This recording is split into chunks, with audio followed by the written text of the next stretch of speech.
এই ওয়ালাইকুম আসসালাম। তাফসিন, কি অবস্থা তোমার? এই তো রে ভাই, শুনো, কালকে রাতে আপডেট আসছে। আসলে রমজানরা ফোন দিতে আর চায় নাই, আমি ফোন দিলাম। শুনো, কিছু তো লেক ছিল, এখন তো বুঝতেছো কিছু লেক ছিল। ভিসা তো রিফিউজাল আসছে।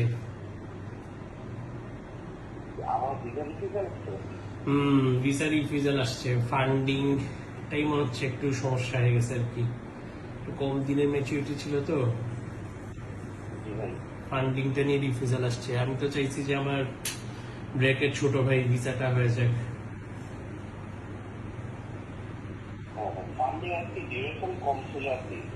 ফান্ডিং যে ম্যাচুরিটিটা কম সময়ের দিছি, তো এখন ম্যাচুরিটি কম দিয়ে তো আসলে মনে হচ্ছে যে এটাই প্রবলেম হয়ে গেল।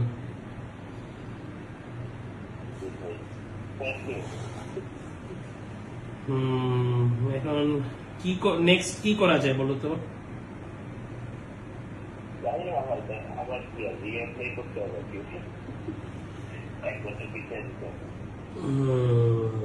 আবার পিছিয়ে যাইলাম 1 বছর।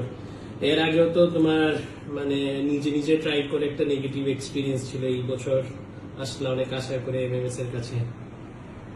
হ্যাঁ ভাই, আমার তো ভাই লাস্ট টাইম হয়ে গিয়েছিল।